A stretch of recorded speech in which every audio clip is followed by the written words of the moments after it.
Hei sann, Birte. Hei, Alex. Hei sann.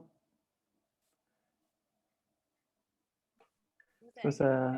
Eller jeg er på min nye data, og der ligger kameraet nede i tastaturet. Så Ja. det er litt merkelig sånn vinkel.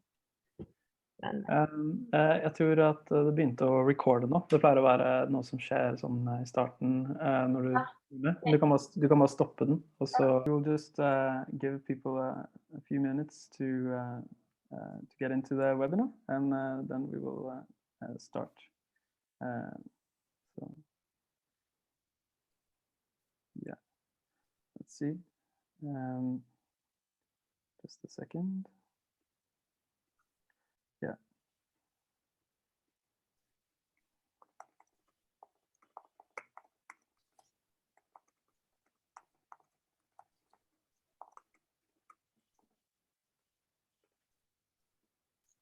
Hello. We'll just give people a few minutes to get in. Welcome. I hope you're all doing well. And it's now like looking quite gray in Norway, but it's it's nice anyway because people are going to to their Easter holidays, or they're trying to, at least, with some COVID-19 restrictions applying as well, I believe.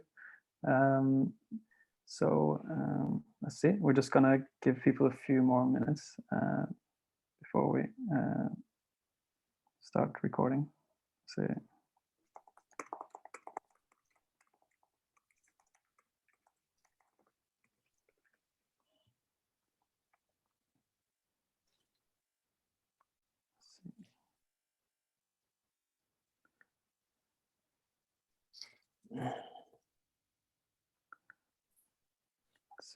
Okay. See. Okay, we will now start the webinar. Okay.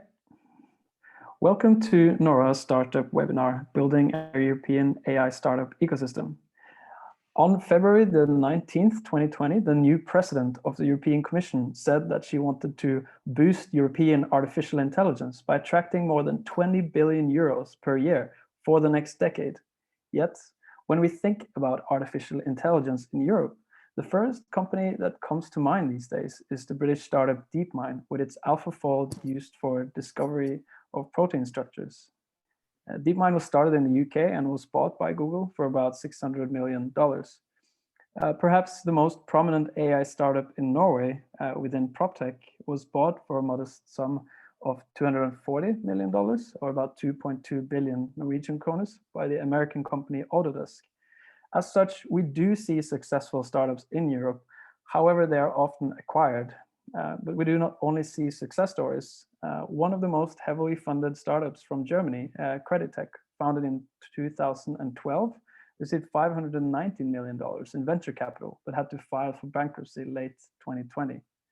Now, in March 2021, the 3 billion euro, or $3.5 billion fund run by the European Innovation Council was formally launched last week, and has invested in CoreWave, a French startup that develops an implantable heart pump based on cutting-edge technology.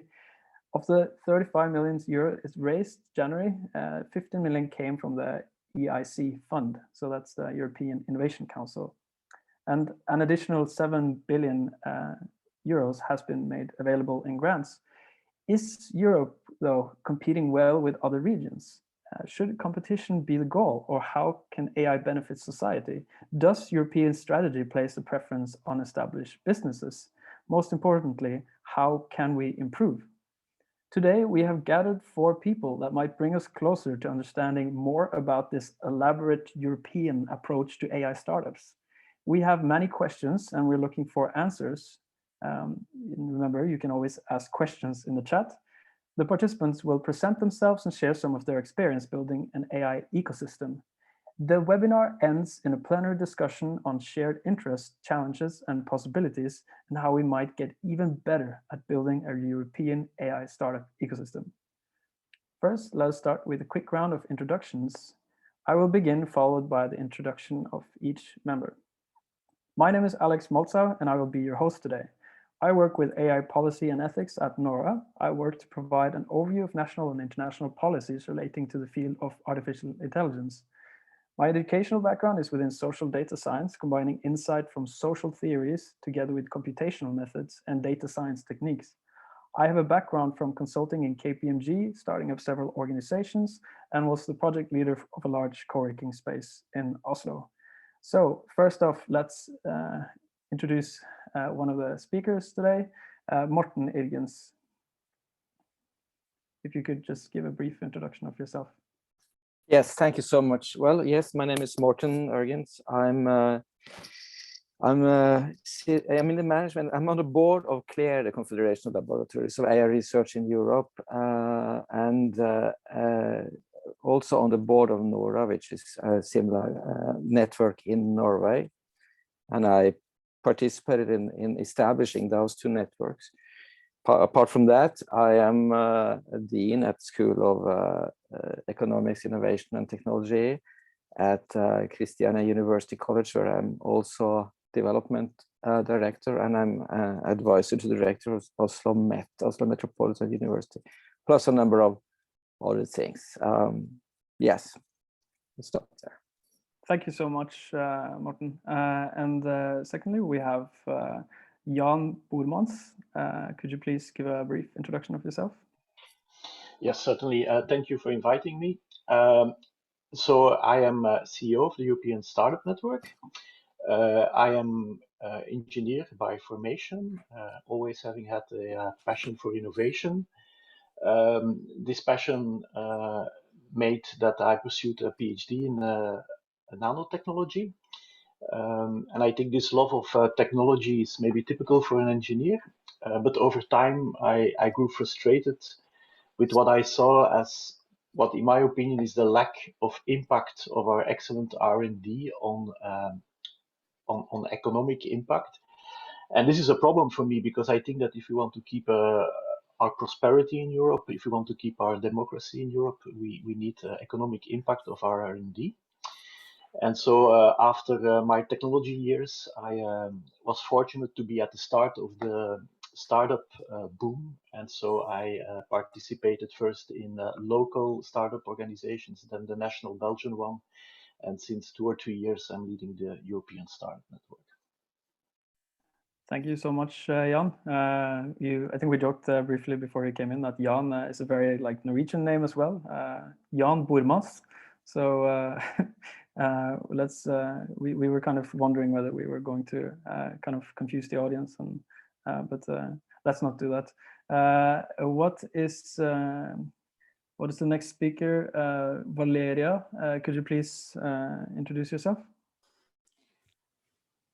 Yes, hi, my name is Valeriya Naumova, and I'm leading Simula Consulting, which is a tech consultancy company and aims to redefine what's possible through digitalization, bridging the gap between academic discoveries and real-world challenges by essentially taking research advances from Simula Research Lab to organizations and companies. And we have been working with a lot of AI startup lately in Norway and specifically Oslo.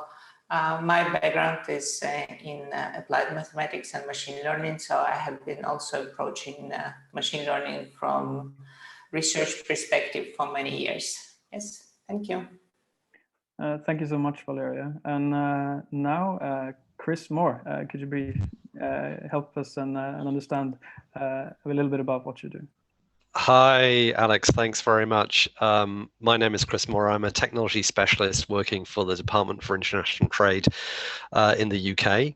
So I'm based near Cambridge, and I support companies that are looking either to set up in the UK for the first time, or if they're already here, to expand their existing business. I focus very much on the AI and data science subsectors, and have worked a lot with startups and scale-ups from across the European region, and in the recent past, quite a few from Norway. Thank you. Great, Thank you so much, Chris. And we will now have some short presentations from the different speakers, whereafter we will proceed to the plenary discussion. So the first presenter today is Jan Boremans. Please take it away. Okay, thank you, Alex. I don't want to bore you with a lot of slides, so I wanted to give you some insight on what our vision is at the European Startup Network, and allow me to get back a bit a few years ago. There was this big startup boom that was basically facilitated by the fact that the cost to start a company was lowered by really orders of magnitudes, thanks to the internet, the cloud, the smartphones, etc. The problem is that these startups, this was a kind of new animal, a new stakeholder that was not well understood by policymakers, by banks, by academics, etc. And so we saw that, let's say 10 years ago, in many European countries, national startup associations emerged to give a voice to this new animal that is a startup.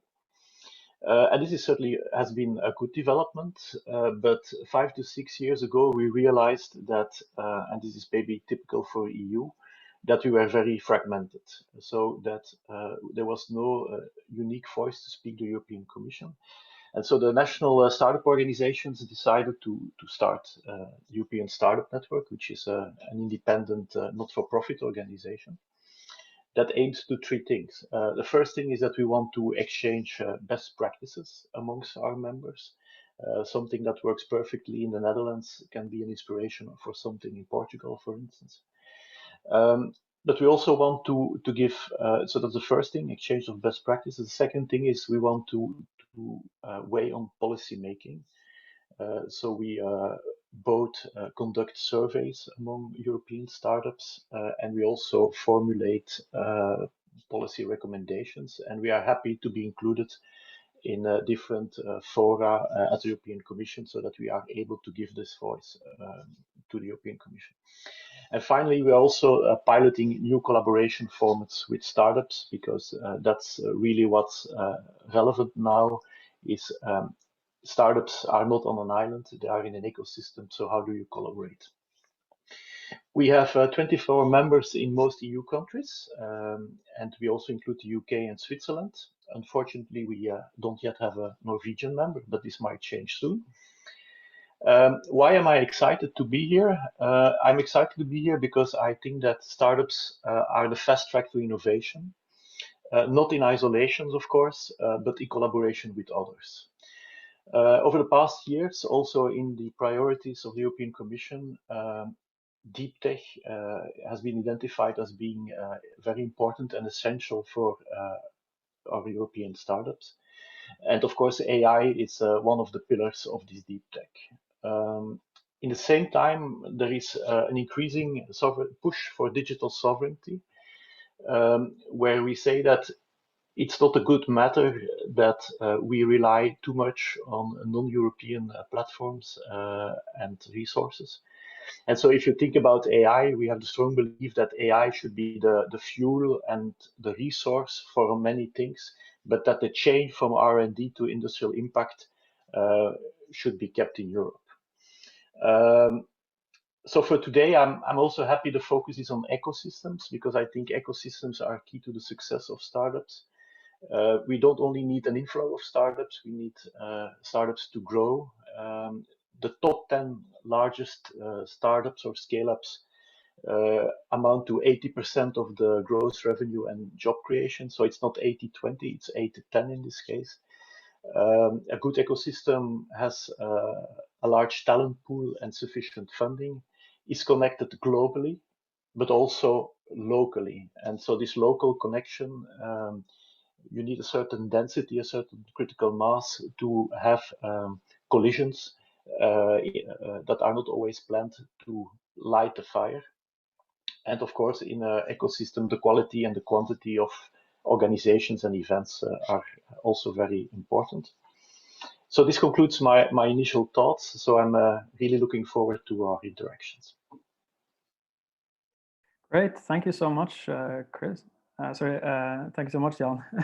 And now, like rolling on from that, it's the importance of networks, as you mentioned, and the importance of building ecosystems. So we're really lucky to have with us, someone who is very invested in building ecosystems across Europe, and that has a lot of experience doing that as well. So, Morten, your opinions on this topic? Let's hear them.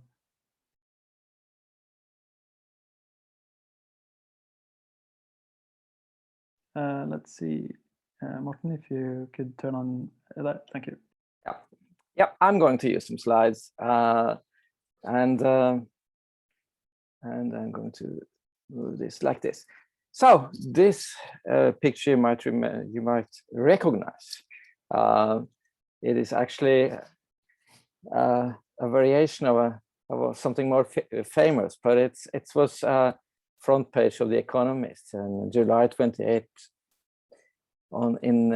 about almost 20 years ago, and it had a headline: European entrepreneurs, les misérables.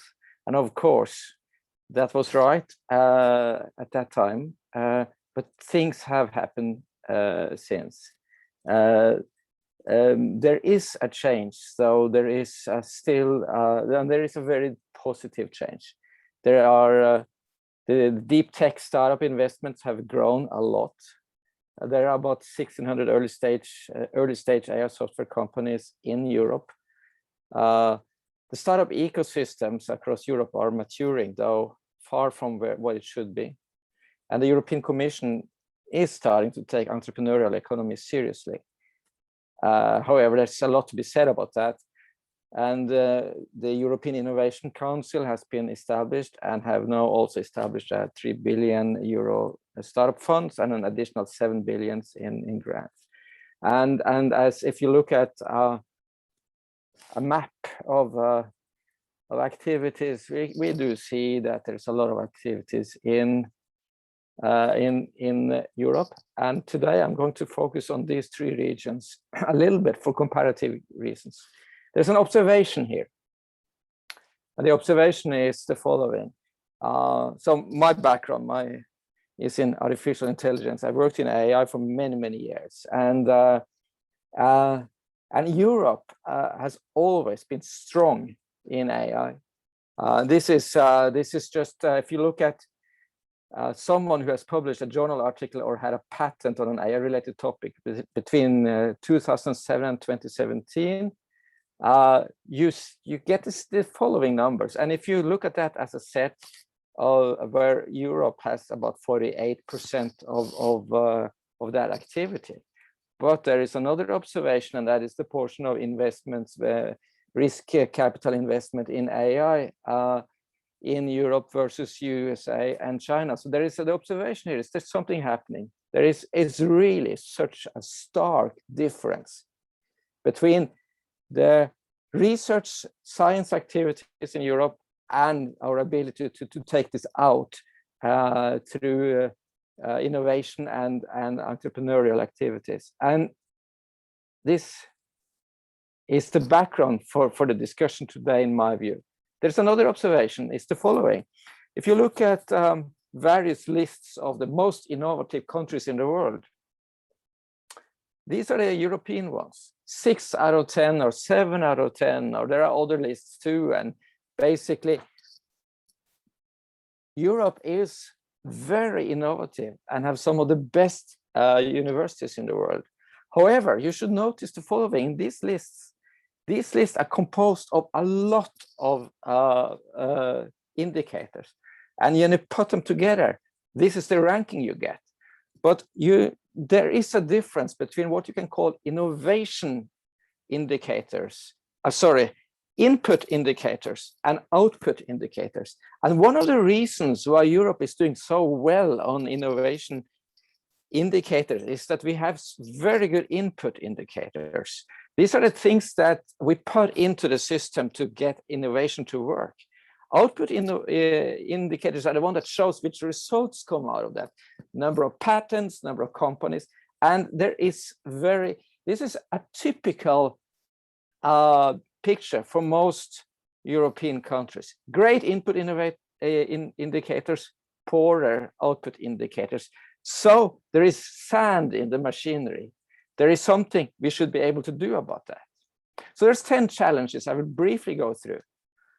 Generally in Europe, we've been hampered by having pretty poor models in our heads for how innovation happens.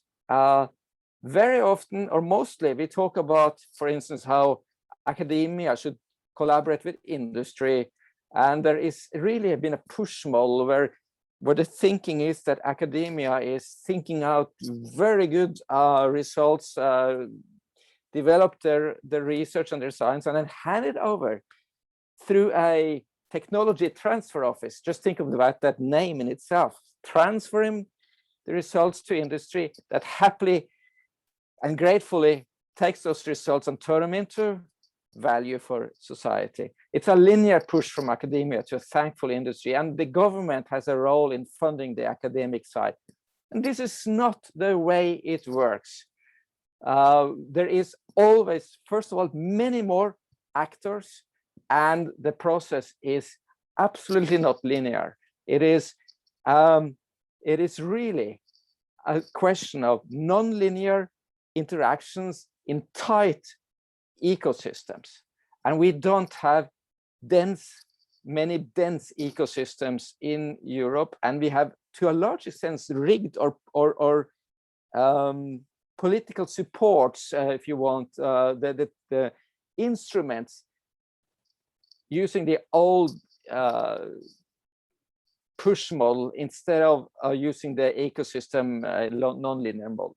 So Europe has fragmented ecosystems, poor cohesion, small research groups or individual research groups spread out, poor connection between academia and particularly the entrepreneurial side, the startup side. So talents go to waste and output is weaker than it should be. Now, a third challenge is that any activity needs raw material. Norway is an oil producer, and oil is a raw material for a lot of activities. It feeds a lot of fish is another example. That is a raw material that feeds another sector, and data is the raw material for the modern, complex, knowledge-based, the knowledge economy. And Europe basically have weaker access to data, also because we don't have the type of platform companies that can harness data. And we have also rather weak understanding for how data can be used in an economy. So we need a data market to develop. We have a lack of beacons. These logos you recognize, none of them are European. These are some European logos that you might recognize some of them. But basically beacons like Airbus, that is really a strong image of Europe. We have few of them in the modern economy. So you know, this is the list of the most valuable internet companies. You don't find a European on that list. We have weaker talent availability. It's a reality that one of the, well, let's look at this. This is awarded computer science PhDs and master degrees per million inhabitant in the United States and Europe over some years. We produce fewer experts. We have fewer that knows how to start a company, but even more, or even less, we have people who know how to grow them.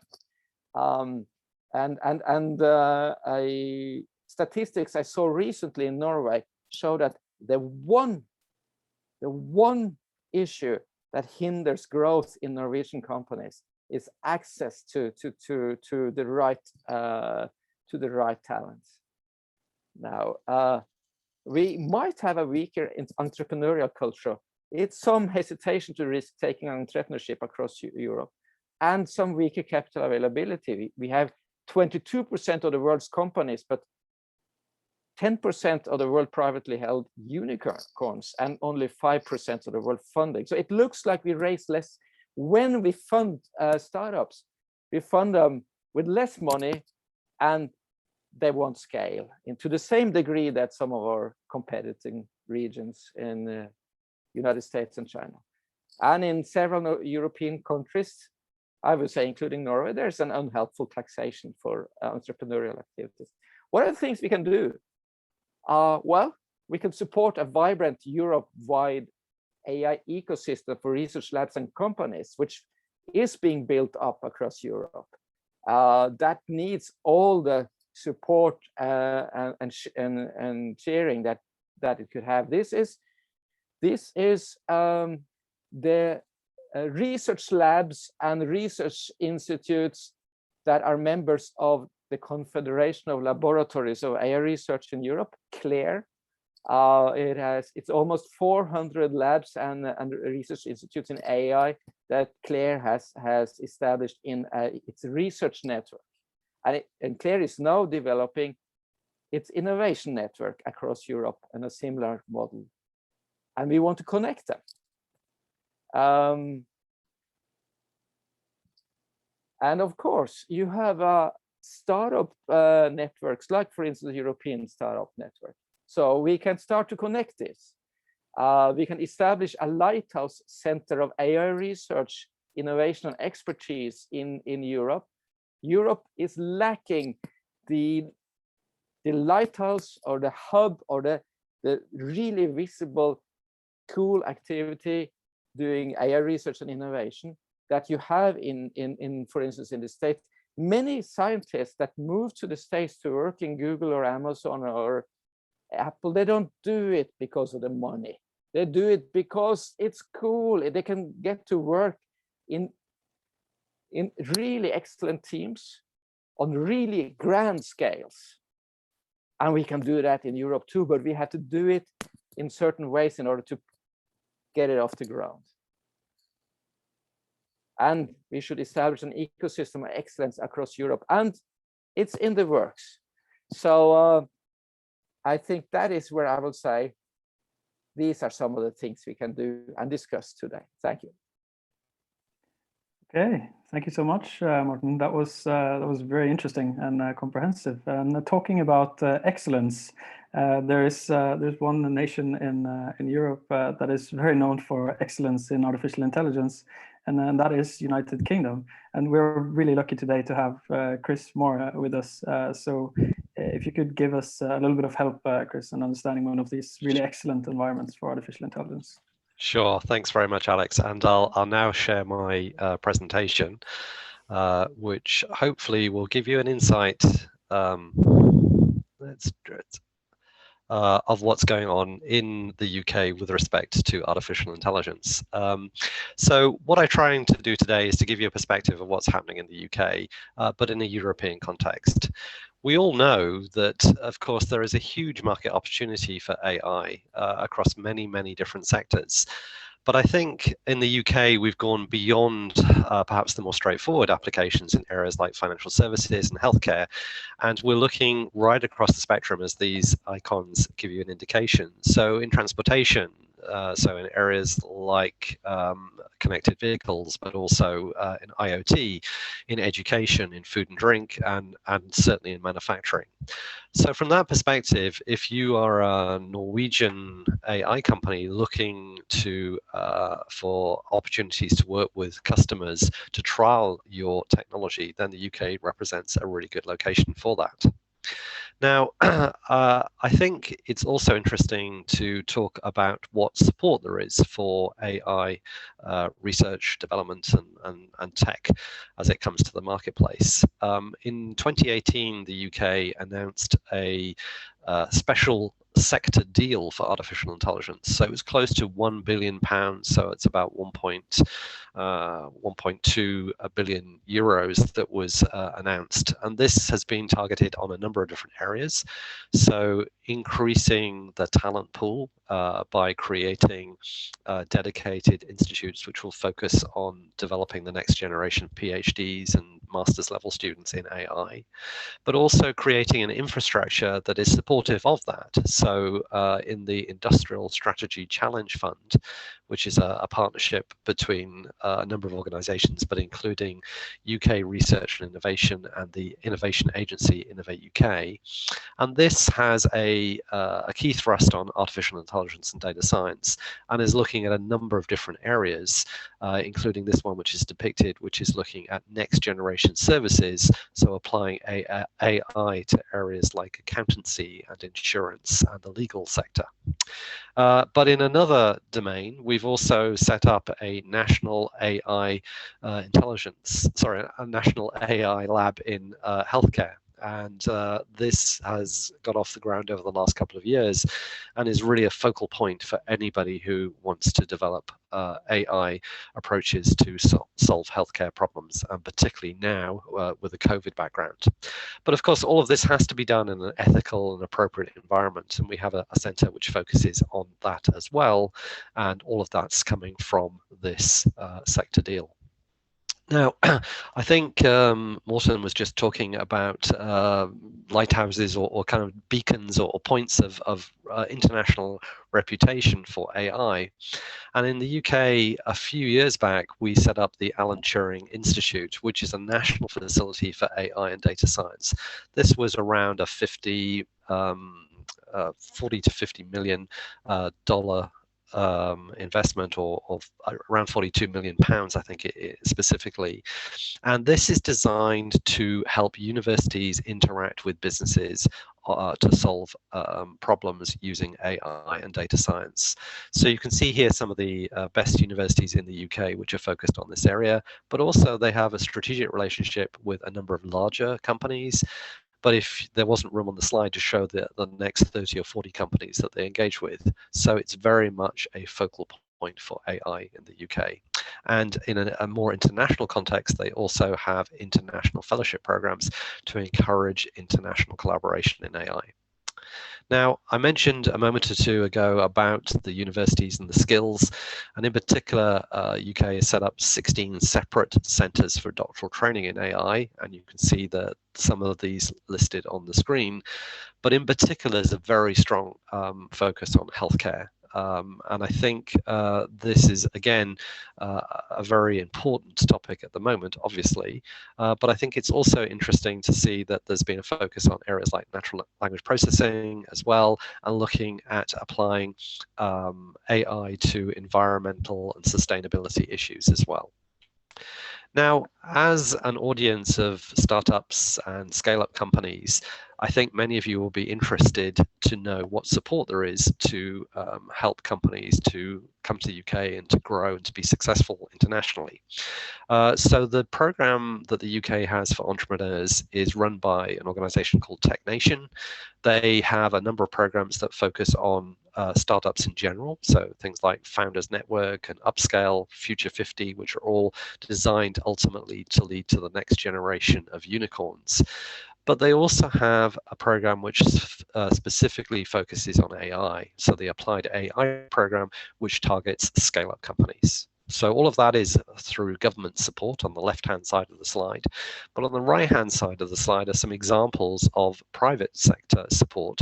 So AI Seed is a seed fund which invests in around 20 or so AI companies every year. And Entrepreneur First, or EF, is probably the most well-known accelerator program, which focuses very strongly on AI and data science. Now, we talked about the European ecosystem, and Morten had some great statistics there. Here's another one which comes from the MMC report, so MMC Ventures, which I think came out about just over a year and a half ago. And what this shows is there's a vibrant AI ecosystem across the whole of the European region. In this analysis, there were more startups in the UK than anywhere else in Europe. But I think these numbers, of course, are a constant changing environment. But there was a more recent report that came out that showed that there are around 1,000 startup companies in AI in the UK currently. Now, of course, an ecosystem is only as good as the support that is available to that ecosystem. And again, in the UK, we have private sector funded groups like Cognition X, which is the biggest network for AI. They run an annual event. Last year, it was virtual. They had more than 40,000 people participate. And we have other organizations which are supported by the public sector. So I mentioned the Turing Institute, but also the Digital Catapult, which is an innovation center for AI, and a number of other groups, as you can see on the slide, that focus on networks, supporting academic groups, such as the Bay Centre in Edinburgh, but also working across private sector and with universities, so groups like Faculty, which run a fellowship program in AI. And finally, of course, if you are looking to grow your business, then the UK does represent a great opportunity for an AI company. The UK last year received more VC funding than any other market in Europe, but there are organizations in the UK like the British Business Bank, like TechNation, that support early stage companies to access those funding opportunities. And of course, this is supported by groups in VC and business angels. There are many resources that can be helpful to startup companies. And all I would say is if anybody is interested, my contact details are here. If you want to get in contact, I'd be very happy to connect them to my colleague Anne Birkeland, who is based at the British Embassy in Oslo, and other colleagues in the UK as appropriate. So thank you very much, and I'd be happy to answer questions at a later point in the presentation. Thank you. Brilliant, Chris. That's really wonderful. It's quite a vibrant ecosystem, very inspiring. So now let's hear from our last speaker today, Valeriya. Could you please tell us a little bit more about what you do? Yes. I have also quite some statistics I just want to share because I find it's quite fascinating to understand how the ecosystem develops, and also discuss some possible recommendations and roadblocks on developing of this ecosystem. So as already Morten mentioned, there are more than 1,600 AI startups in Europe. And according to the State of the AI report, which provides most comprehensive statistics on the infrastructure and ecosystem of AI startups, we can see that the growth is quite extreme through 2018 and 17. And if you think in other numbers, that in 2013, only 1 in 50 startups was embracing artificial intelligence. If you compare it to 2019, it's already 4 in 50 or 1 in 12 startups which are focusing on AI. So essentially 4 times growth of the startups or the focus on AI, and it just happened in 6 years. At the same time, we see that this AI entrepreneurship and AI infrastructure is growing and maturing. But are we there? Are we actually can compete with US and China?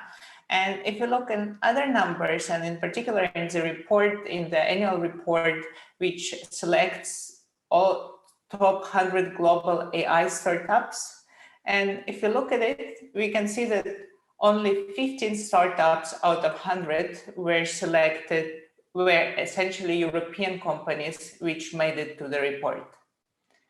It's quite a low number to say, but on the positive side, there were only 4 companies in 2017. So it grew quite significantly. Out of this 100, there were 65 which were featured companies in this report, which are US-based. There was as well quite a lot of China-based companies, which means that the US and China are still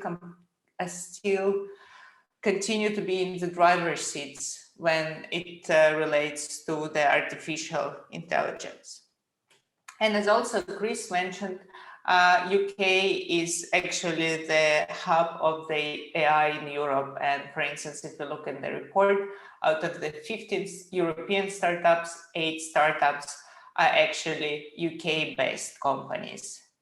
And Chris also showed this nice figure which shows that there are around 500 startups in UK, which is twice as much as in any other country. And UK startups are actually showing the most progress, getting the most fundings. But at the same time, France and Germany are following and are becoming quite prominent European AI hubs. Okay, but what about the size of those companies? So, of course, creating startup and calling it AI is something which many people can do.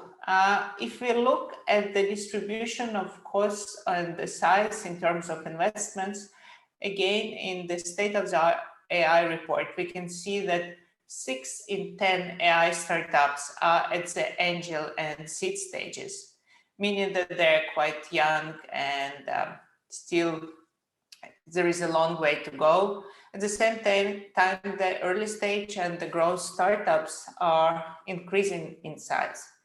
And if you look at this distribution of the startups and early stage startups or the angel startups or pre-seed startups across the countries, we can see this on this slide, and we can see that there are the more mature AI infrastructures, the more mature the country is, then the more growing or scaling up companies are within that country.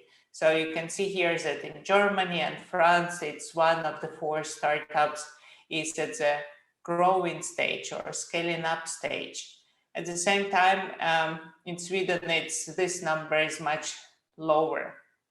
So this gives us an indication that if, of course, the country supports the development, supports the investments in AI, it also accelerates and promotes the growth of companies, AI companies and AI startups.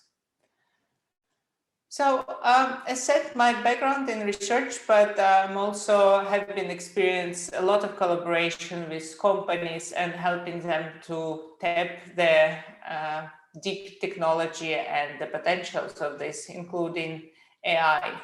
And what kind of became quite obvious for me that we get a lot of companies or a lot with ideas and products where they want to develop machine learning, where they want to apply it to solve various problems, which could be super cool. But unfortunately, they don't have an access to machine learning infrastructure, including freely available data sources. I have quite a handful example of companies which actually failed because they didn't get an access to data sources, even though the ideas were brilliant and could have addressed different societal and business challenges.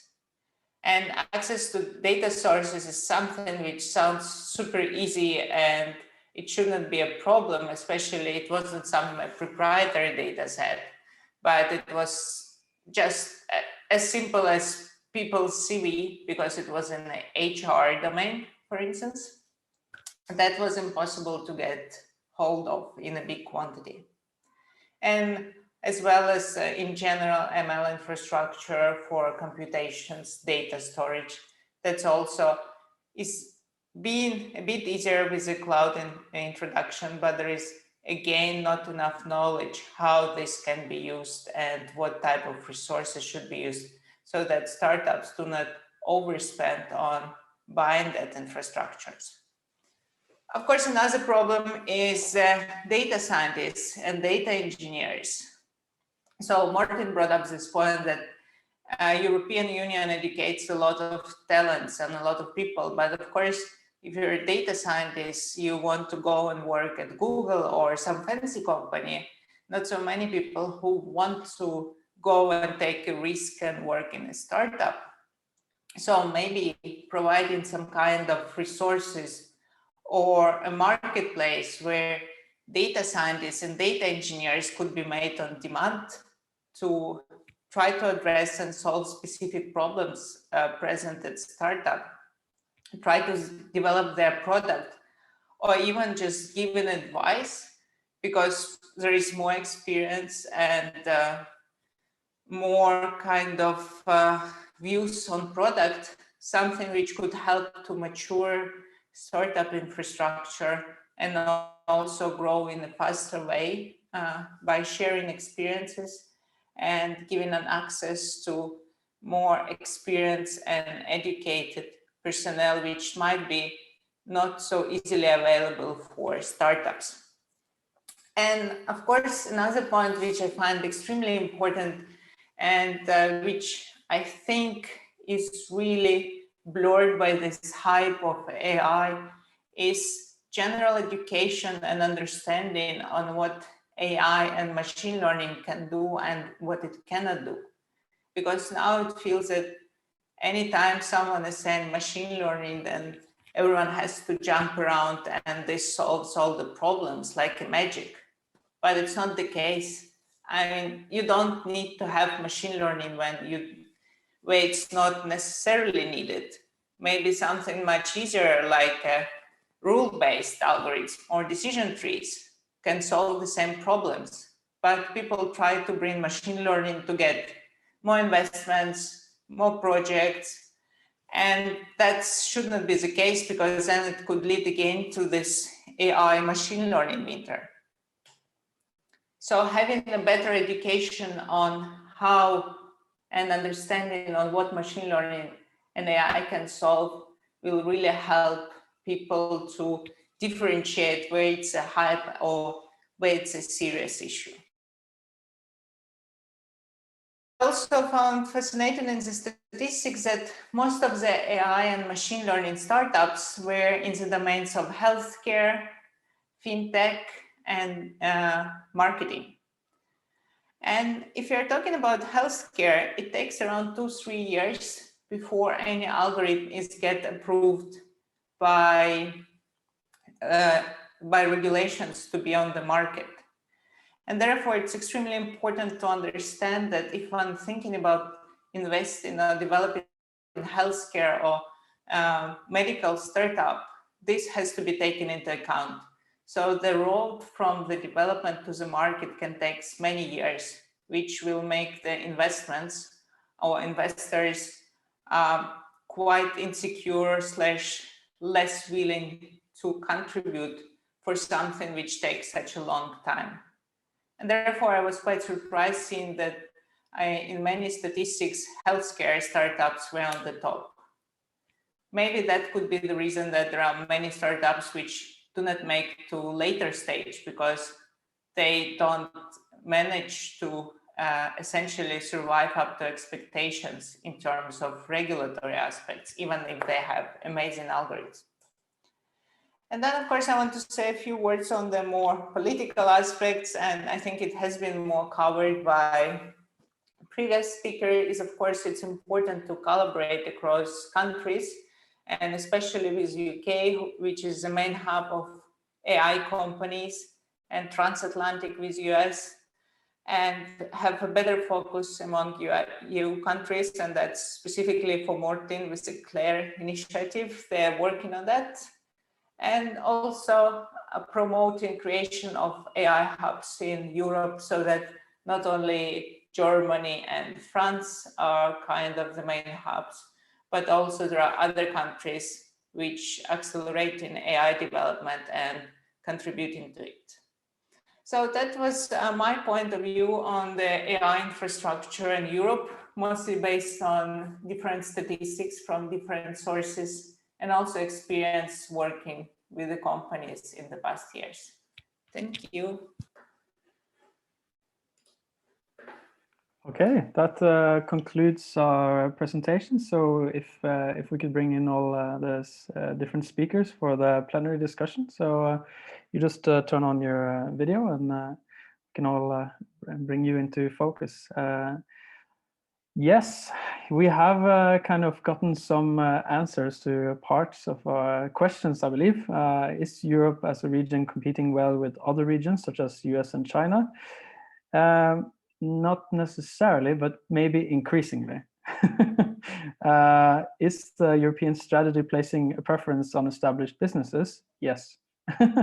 Or maybe that seems to some extent to be some indications on that according to the current priorities, but those also seem to be changing, which maybe goes along, to say that these shifting, priorities and these changes that are being made can potentially be quite positive to different AI startup and the ecosystem overall.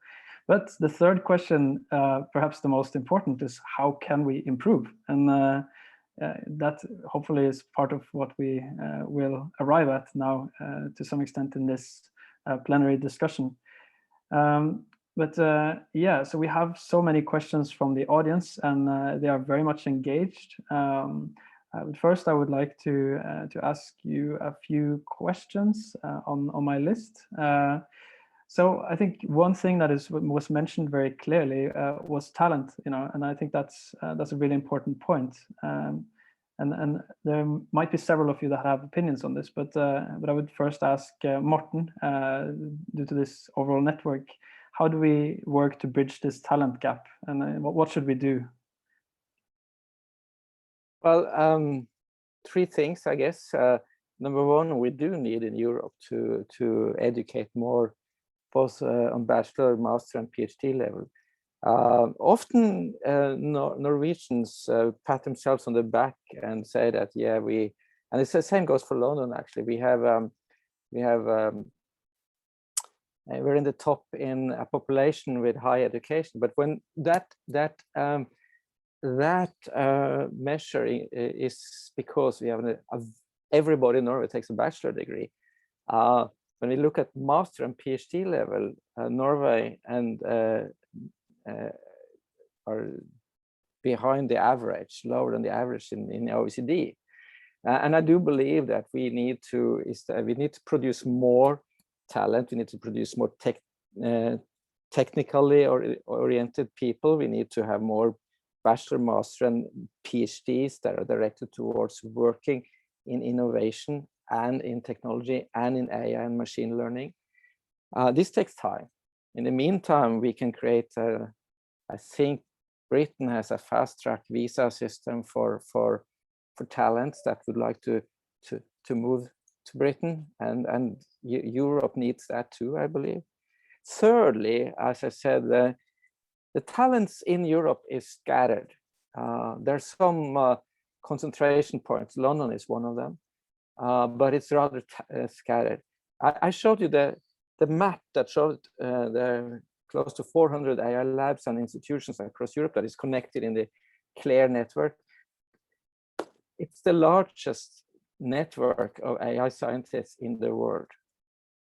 We believe that what NORA is doing in Norway is genius. They're creating they're taking AI researchers and basically creates a network where scientists, academics can meet entrepreneurs and startups, because usually if you're sitting, let's say you're a professor at a university, you're working in machine learning or in planning or something like that, and there is a push from above, from the government and from the rector, that you work more with industry. So what do? You think, yeah, what industry do I know? Siemens, Philips, Telenor, maybe I can call some of them, because which professor at a university in Europe knows much about the enormous, fascinating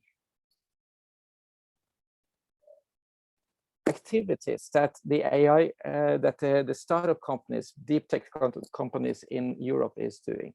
So creating an opportunity to just reach out and easily get in contact, start dialogues, and at the same time for startup companies to reach out and find a researcher or an AI lab somewhere in Europe that really fits the interests. That is absolutely something new, and that we can do. Yes, yeah, I think this, I will bounce this to Valeriya and then maybe Jan, because you just signed a contract with the NORA.startup, I believe, in Simula Consulting, and that I think it was VUCA developed like this AI for harsh environments. So this is kind of a bit going from like this, large level discussions to kind of the more practical, on the ground level, right? So you have a lot of experience, a vast experience in like mathematics and machine learning and working as a researcher. But now you're kind of on this side working to connect startups and like to understand this R&D environment, and doing so seems quite successfully. So tell me about like this contract. Like what is it about? Like how do you go about doing those type of things, Valeriya? Yeah.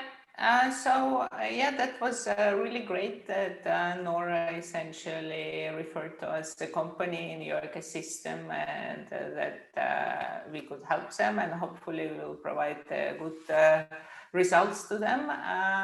So usually the way we work with companies, it's that they come with us with specific problems already, and we try to elaborate and see how we can help. And of course, since these are in many cases very young companies, we also try to do some kind of feasibility project or pre-project which allows to show what machine learning or AI can help them to do, and then think about longer term funding, either through Innovation Norway to get the results or from Research Council. So we are quite flexible in helping companies to, first of all, to see the potential of machine learning and how they can develop it in their technology, and also getting it more in the longer term perspectives and the part of their strategy.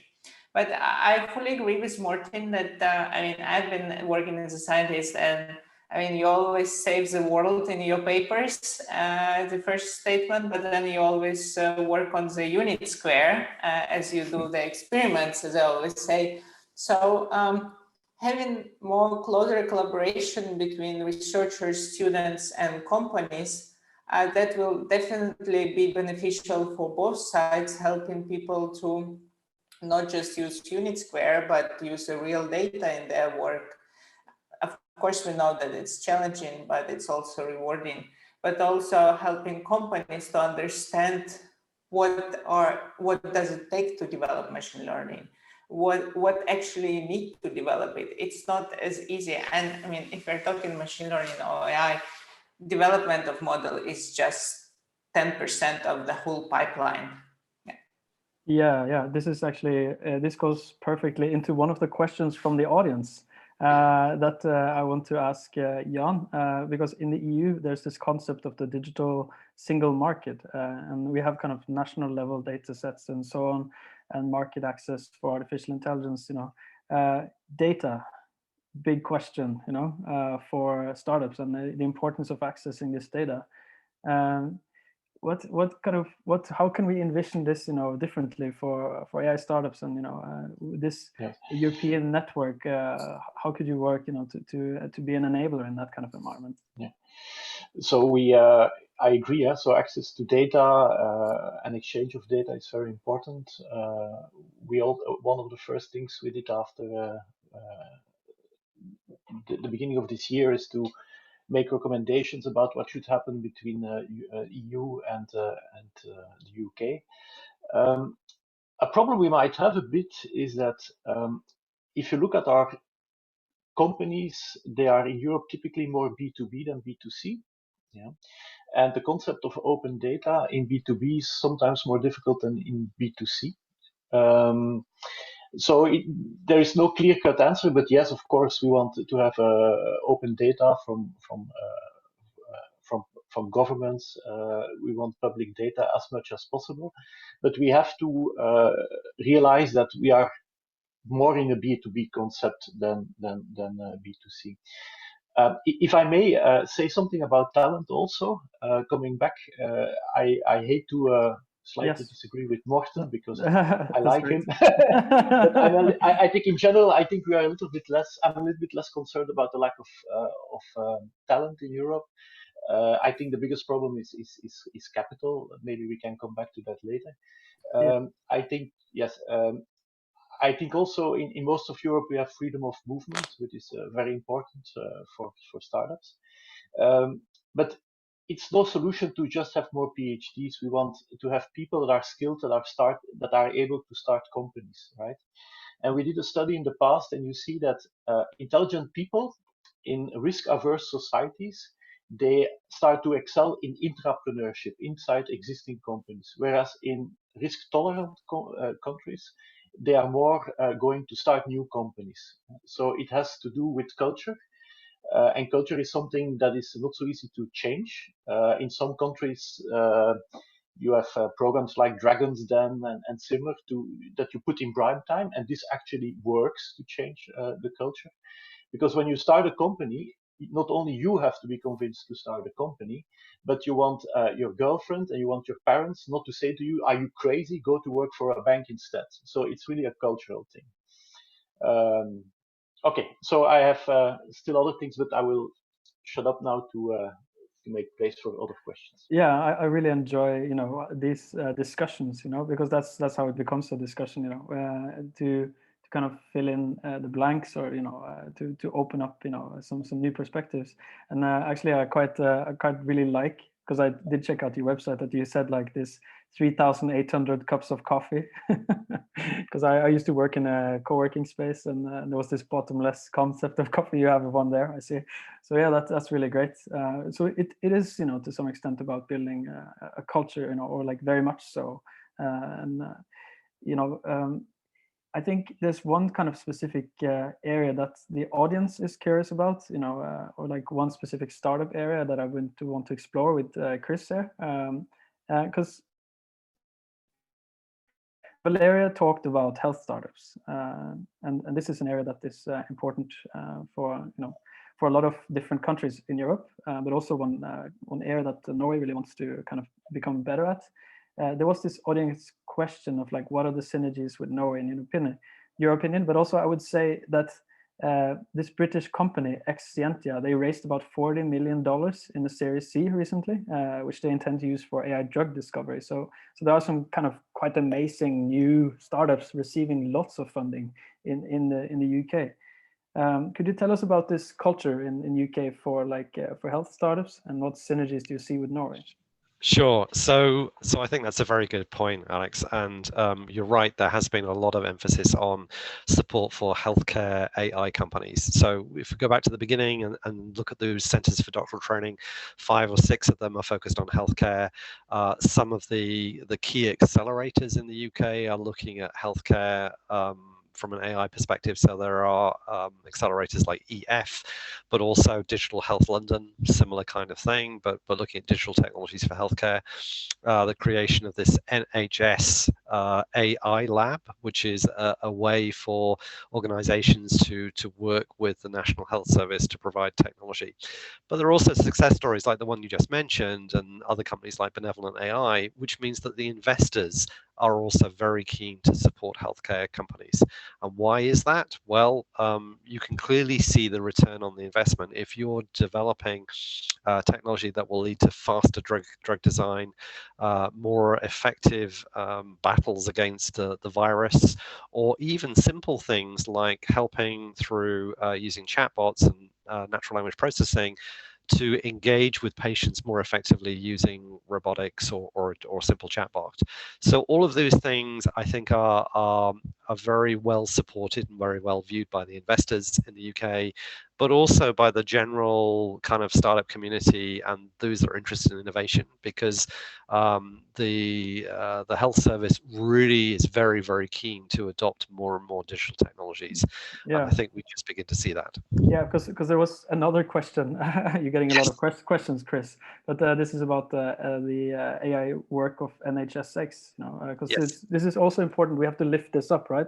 Because for government as well, and for governmental organizations, and of course startups delivering to these, or that's this whole system. This is really kind of important. So why this work with NHSX? What does it work in? Maybe after that, I would like to kind of flip it around back to Jan and sort of ask about this startup government collaboration and where you see that working working well. So first, Chris, yeah. Yeah, so simply the NHSX is an organization which is designed to help bring digital technologies and revolutionize the traditional health service. So from that point of view, one element of that is the AI lab, but they're working with other groups that already existed, like NHS Digital. They have a series of what they call digital innovation centers across the country. So it means that if you're a startup and you want to engage with the National Health Service, you want to try out your technology, there are a number of different opportunities to do that. And again, we can help and guide. And interestingly, some of my colleagues in the healthcare team have recently published a list of the top 100 healthcare early stage companies working with digital technologies. So again, that I can share the links to that later. But certainly there's a strong ecosystem and a very supportive ecosystem. But I think organizations like the NHS AI Lab and NHSX really help with that, because it makes it much more straightforward to engage.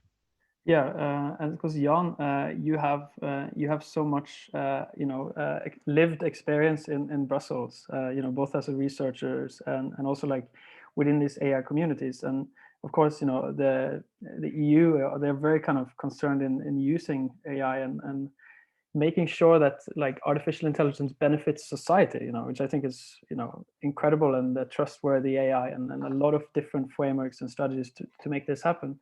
But how do you kind of see the EU or like working with startups and like making this happen in actuality in society? What's your opinion on this?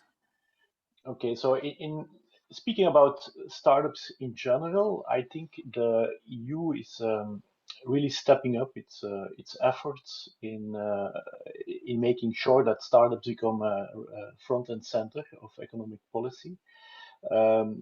Just a few weeks ago, we launched the Startup Nation Standard, which is a recommendation based on attracting talent, stock options, innovations, etc. We also say in every European country you should be able to start up your company one day and with less than 100 euro.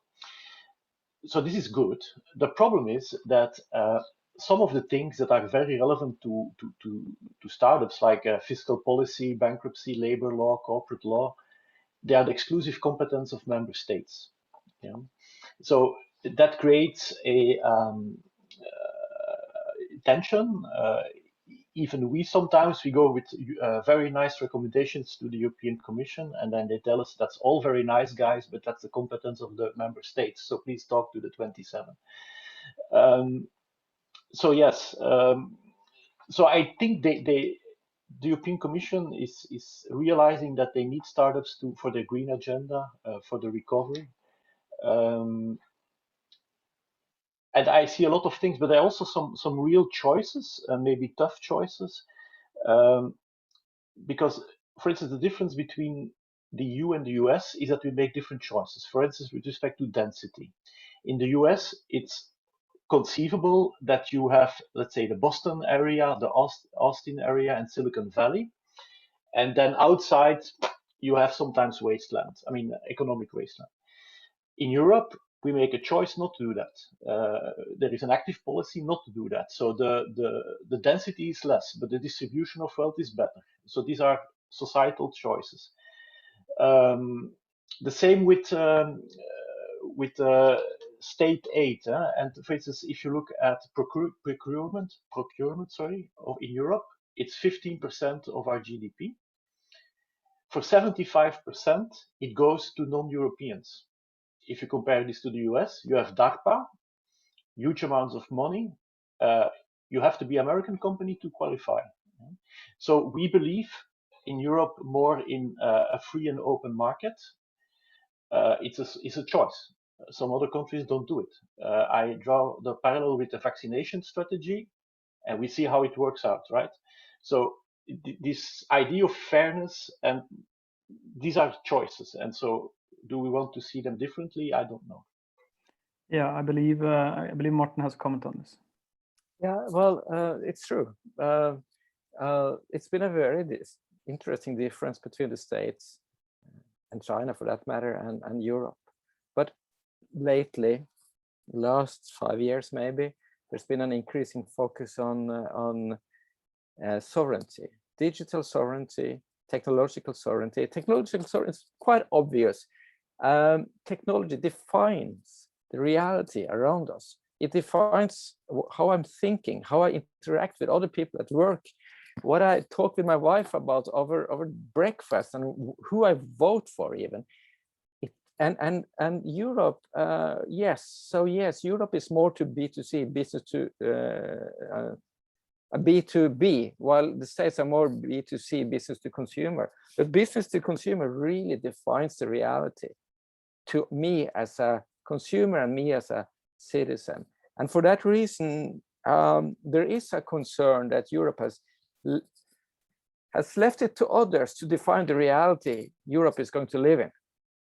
So I really understand that. So I do really see a bit of a political realignment towards being more. I'm not going to say Europe for Europeans because that's pathetic, but towards a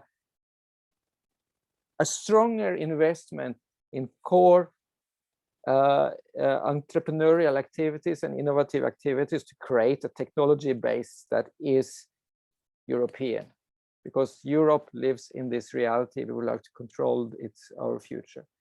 So there's a schisma here, I think.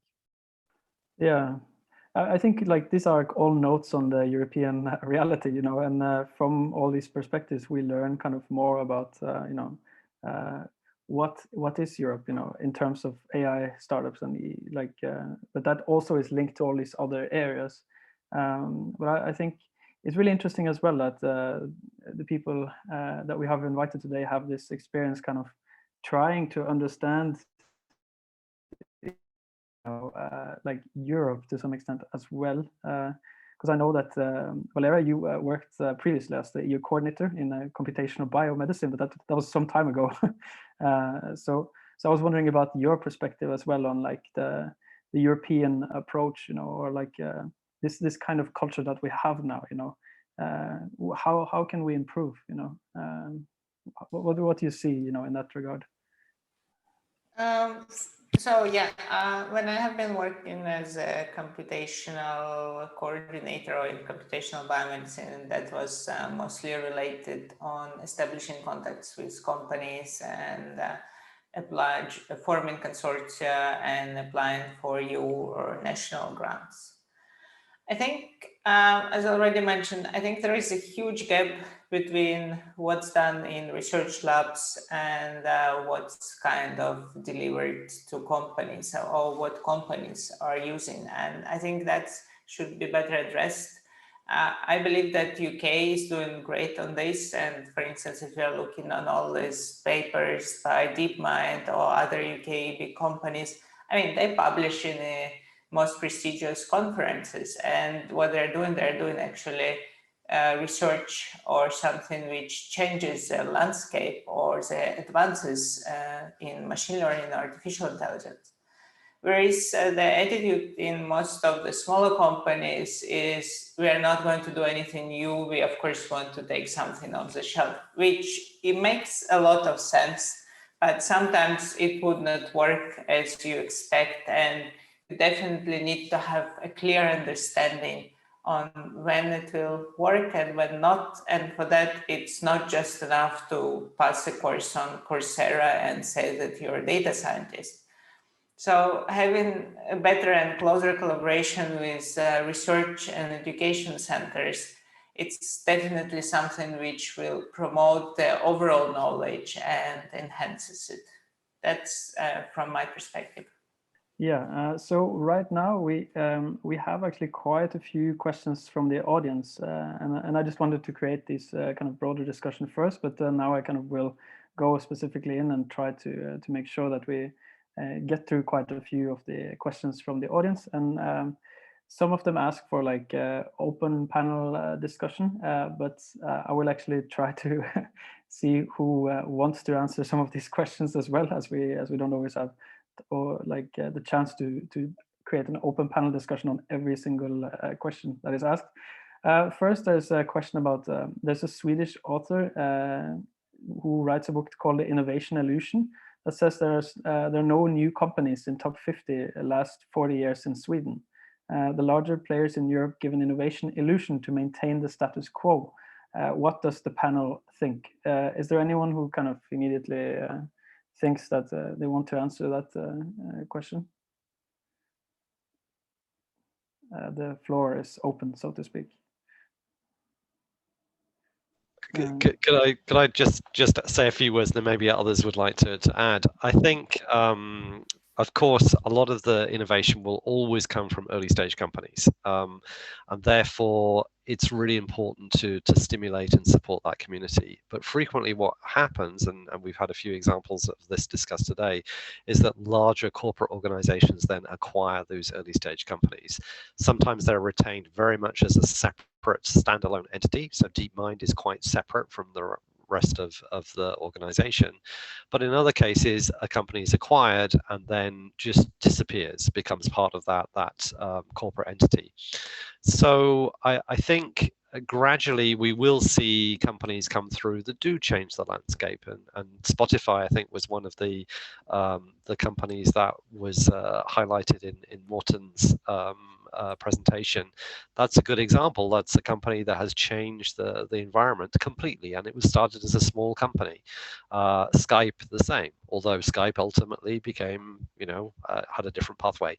So there are some of those companies that are successful in what they do, and I think when we focus on machine learning and computer vision and AI more generally, we will see more of those niche players that do guard their ground because they're the only ones that can do what they can do. Great. Thank you so much. Jan, you have a comment on this as well? So I agree, in fact, with Chris. I think you have the emergence of new European companies. But my biggest fear today is, in fact, that indeed all what we do here is to make sure we plant the seeds, we foster the growing of these companies, and then when they're about to become major players, they go to the US or potentially China. So, and this is because of the lack of capital here, mainly. So this needs to change. But I really do believe that if you look at the top companies in, for instance, listed stock exchanges, those that were there 20 years ago are not necessarily here now. Yeah, so I think Morten has a comment as well, but we have another question here specifically addressed towards Morten. So I'm not sure whether you could mix that in or whether you want to answer one or the other. You can choose. But there is what the person says there. There's an opinion that the educational system in EU is more systematic than in the US, and in a way leaves less room for imagination. Can it be a factor that impacts high risk, high reward attitude, which is important for successful startups? Perhaps it would make sense to foster the entrepreneurship continuously at all levels of education. Yeah, so we already have an ongoing discussion, and we have this new question. You can choose which one you answer. You can mix, it's up to you, Morten. Well, I would like to start with the last. Yes, I do believe we need a more diversity, institutional diversity among European universities. I think they're way too uniform.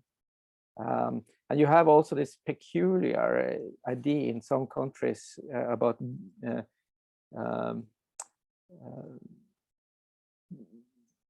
where the higher education system is rigidly split into Hochschulen or university colleges and universities. And the university colleges are applied, but they're not allowed to do research. And the whole idea there is absolutely absurd. Yes, my answer to that is that a big yes, but with a lot of comments that I can make under that. I do believe that European universities are too much run. Well, they're run by the government, but it's too tempting for politicians to put their hands into it. So it needs to be set a bit more free. But the problem with this, I'll give you another example. It is that universities and university professors, and they have incentives that are hindering them from collaborating with the society around them. It really is hindering. You are measured on how many papers you write and how many students you produce, And if you spend time on collaborating with a company, it takes time away from the only things that you are measured on.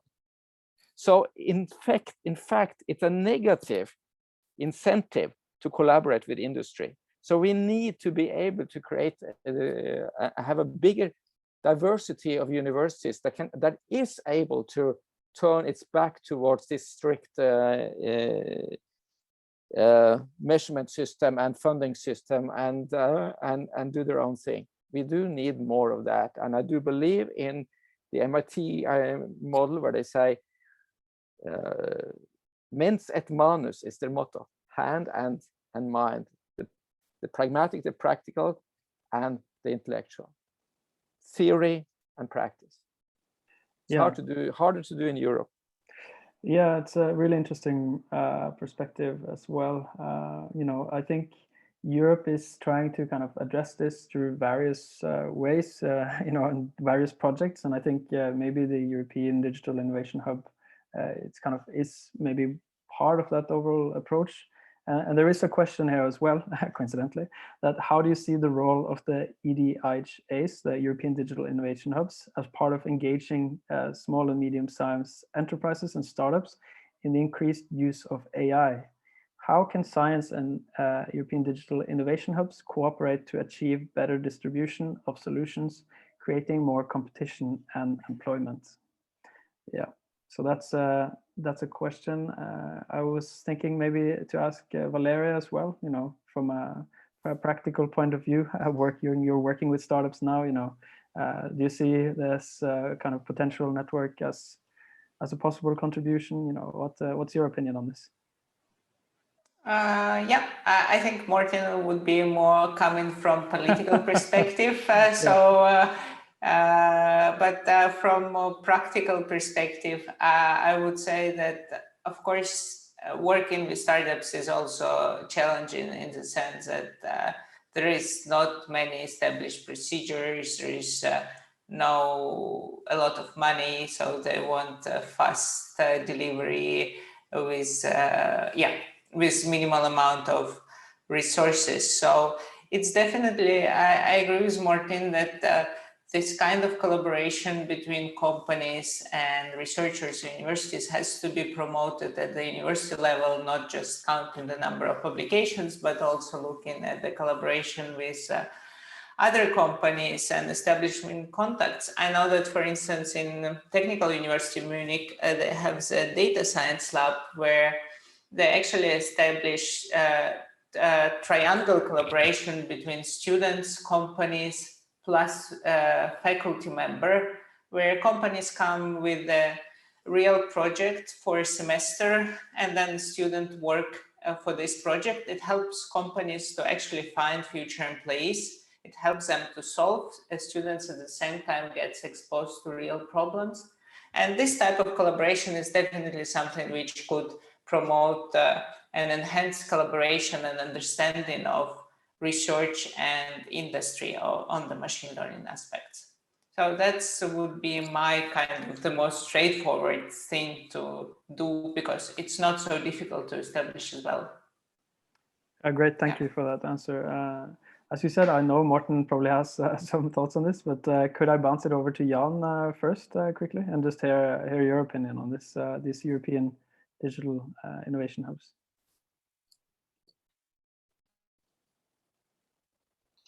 Yes, so no, I think indeed, so these are being set up for the purpose that you stated, so they have a lot of potential. However, to provoke a bit, I think that if you wait to change the mindset of universities until people arrive at universities, you're too late. So this starts at its school completely at the beginning. And if you profile what's happening in successful countries or less successful countries, you see that the creativity and so the risk, the lack of risk avoidance is very high at kindergarten, and then you go to elementary school and you are already a bit more molded into this one shape, and then you go to a secondary school. And by the time you arrive at university, you're completely wasted for entrepreneurship, right? So it's very difficult to change the mindset there. So it needs to be a complete flow. And politically, that's not easy because it's an investment you do now that has returns in 20 years, and most politicians have a next deadline, the next elections. But I think it's currently collaboration between universities, corporations, and startups is a very hot topic. We also are doing some pilots there to just test out, and often it is really translating the language and the world from these different stakeholders to each other, and that helps. So yes, we have to continue working on that. Yes, these digital hubs are potentially very important, but it's a long-term effort. Yeah. It struck me that not all of the audience necessarily knows fully what the European Digital Innovation Hubs are. I would kind of imagine, Chris, that you might have like a short explanation of that. Could you give an explanation of what they are quickly before we go to Morten? Because I see he's very eager here to answer this question. So I think no, okay. I think the name is pretty much it explains it, and I think there are lots of initiatives that are looking to build innovation centers and hubs, and I think in general terms this is always a good thing, but of course you have to get them you have to get the right audience to be aware of them in terms of how, as a startup company or a university or a larger corporate, can engage with these. In the UK, we've had experience of doing this with the innovation centers called Catapults, and they have been quite successful. We have one in digital, but we have others in connected places and energy and other things. But the thing that makes them successful is the ability to reach out to the right audience and make those connections. So with a new initiative, I mean, I think a lot of the initiatives that have been very successful around in the Horizon programs, for instance, have been very successful because they've been being able to reach the right audience effectively. So that's all I would say really on that. Okay, thank you. We are kind of running out of time, but I thought if we're really quick, Morten, you might want to say something. Do you want to, on this topic? Yeah. Okay. And if you just a little bit short, and then we can just have some final statements. Actually, we just go to the final statement. Okay, that's also great. Do you have a final statement? Yeah, I do. Yeah. I think that Europe needs money, yes, particularly growth money. We have quite a few startups across Europe, but what we really need more is scaling them up. And you can question whether the capital available in Europe is ambitious enough, because a lot of those who want to scale up, they move to the States to scale up. That's one thing. So I agree with Jan, we need more money. I do believe we need more talent. It looks like that from the perspective of companies who can't grow because they are not able to find the right, hire the right talent. I do believe we need to compensate for the fact that we are quite we are quite fragmented across. There's a lot of fantastic talent across Europe, and we need to compensate for that.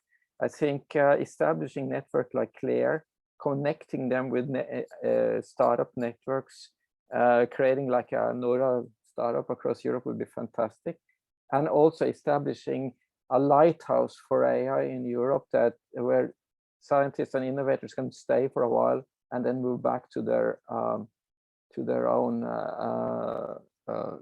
research hubs or companies in order to bring with them what they brought with them from working in a fantastic environment for a while. Thank you so much, Morten. And Valeriya, do you have any final thoughts? Yeah, just promoting better collaboration between companies and research and the universities will definitely shows off and pays off. Yeah, thank you. Thank you. So, Chris, any thoughts? Yeah, I'll keep this very short. I think Norway has a fantastic ecosystem for startup companies and particularly in the areas of AI. I think there are opportunities for those companies to come and explore funding, collaboration and growth scaling in the UK. So come to the UK, don't go to the US. It's a short message. But nevertheless, I'd be very happy to talk to any company after today's event that may be interested to explore these possibilities. And it's been a great event. Thank you. Thank you so much, Chris. And Jan, you have the final word here as the leader of this large startup network. Okay, thank you. No, my final statement is I think I'm a born optimist. I think we hold good cards. I think we need to inspire us from other successful examples, but keep true to our European values. And I think, as Morten says, defragmentation is key. We should work towards that. And on a personal note, I look forward to the end of COVID so that I can travel to Norway, which is a country I absolutely love. That's great. That's a really good note to end on. And thank you so much for participating. And thank you for today. Really appreciate having you here. Thank you, Alex. Thanks to everybody. Thanks for the excellent moderation. Yes, thanks, Alex. Very good. Thank you.